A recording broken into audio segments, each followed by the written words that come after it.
tem prova de fogo domingo contra o líder da Série B. Tendência é que Marcelo Cabo repita a escalação do empate diante do Coritiba. Invicto, Náutico vem ao Rio ciente de que o Vasco será o seu maior adversário na competição. Para falar sobre o Timbu, eu convidei o repórter da Rádio Transamérica de Recife, Paulo de Tarso, que vai trazer também um depoimento do técnico Hélio dos Anjos sobre o trabalho de marcação em cima do artilheiro Germancano. Isso e muito mais no informativo Detetives Vascaínos que está começando agora. Se liga aí! Salve, salve, torcedor Cruz Maltino! Começando mais um informativo sobre o Vasco no canal. Quer nos dar uma moral? Então não esqueça de deixar aquele like aí embaixo do vídeo. Logo, logo vamos criar a seção de membros para você poder nos fortalecer e ajudar também o canal a se manter no ar. Beleza? Bom, e nesse domingo às 16 horas em São Januário, o Vasco terá pela frente um compromisso difícil e que está sendo encarado como uma verdadeira prova de fogo. O Gigante da Colina enfrenta o Náutico, até então líder isolado da Série B com 25 pontos e invicto, diga-se de passagem. Uma vitória sobre o Timbu, além de possibilitar o Vasco entrar no G4, dependendo de outros resultados, claro, poderá dar a moral que o grupo de Marcelo Cabo busca para evitar novas oscilações no campeonato. O Cabo ainda tem um trabalho bastante contestado pelos torcedores, principalmente pelo fato do desempenho técnico dentro de campo estar muito abaixo, em que pese a recente sequência de vitórias que o time teve atuando dentro de casa. Para essa partida, o Vasco da Gama não terá os volantes Rômulo e Michel devido a lesões. O Rômulo sofreu um trauma no tornozelo esquerdo durante o aquecimento contra o Curitiba. Já o Michel ficou de fora do time nos jogos contra o Sampaio Corrêa e o Curitiba também, devido a um desconforto muscular. E depois de ficar mais de uma semana sem treinar, iniciou recentemente um trabalho de reforço muscular. Por esse motivo, não será relacionado. Um jogador que tem boas chances de ficar à disposição do Cabo é o atacante Morato. Fora das últimas 3 partidas por conta de um edema na coxa direita, o Morato passou por trabalho de recondicionamento físico nas últimas 2 semanas e tem evoluído bastante.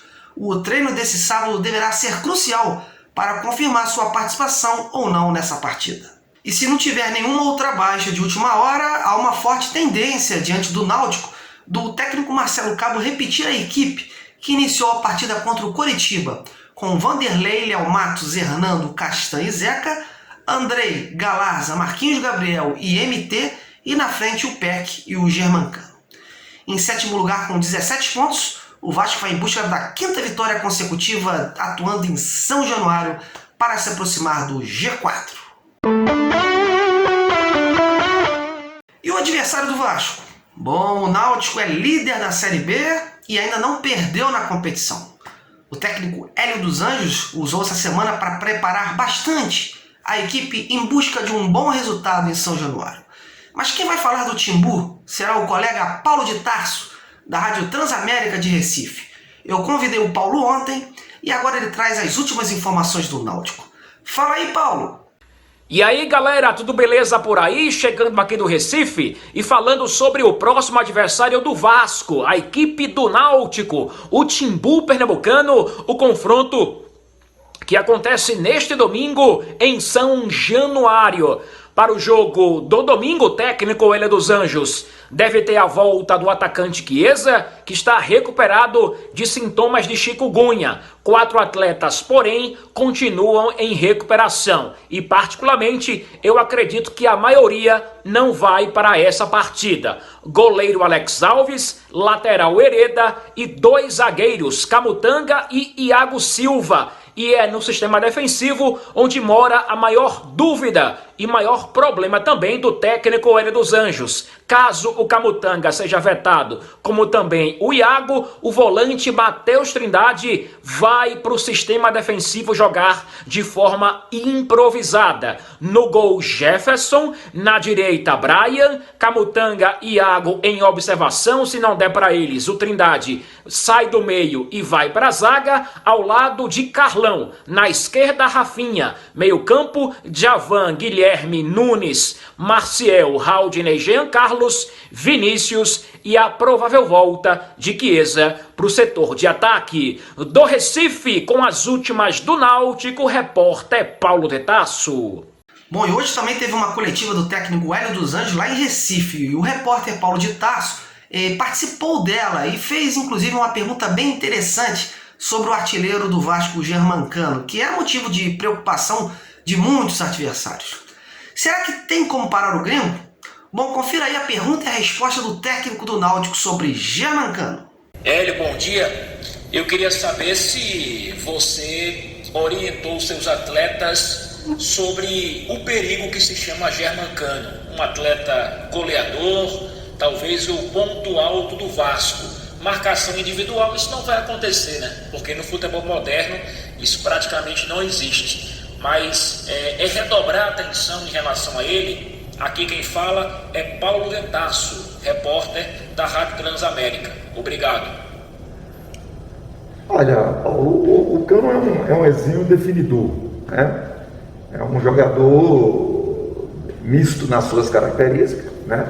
Sabe sair da área, sabe trabalhar bem a bola, mas o forte dele é dentro da grande área, é receber assistências. Então, a gente parte do princípio que o ideal é você não deixar que aconteça a assistência, você não deixar que a bola chegue. E se a bola chegar, ele tem que estar o tempo todo no raio de ação nosso.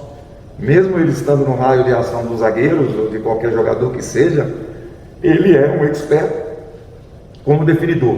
Mas eu prefiro, nesse tipo de situação, neutralizar todas as possibilidades de assistência. Agora, nem sempre a gente vai conseguir neutralizar sempre. Aí você tem que ter a atenção de enxergá-lo, melhor dizendo, de tocá-lo. Porque é um jogador que você não pode perder de vista dentro da grande área. Para fechar, só uma pincelada rapidinha nesse assunto do meia Hernanes, que está acertando a sua rescisão contratual com São Paulo. Como no vídeo anterior eu abordei sobre algumas especulações, muitos torcedores me perguntaram depois disso sobre o Hernanes. A verdade, meus amigos, é que não existe nada no momento sobre esse jogador. Hoje isso é muito mais desejo da torcida do que algum fato concreto. E isso acabou virando uma enorme especulação, já que no passado o Hernanes já havia declarado que torcia para o Vasco. E com essa possibilidade dele ficar livre, logo a torcida abriu um olho grande em cima do jogador.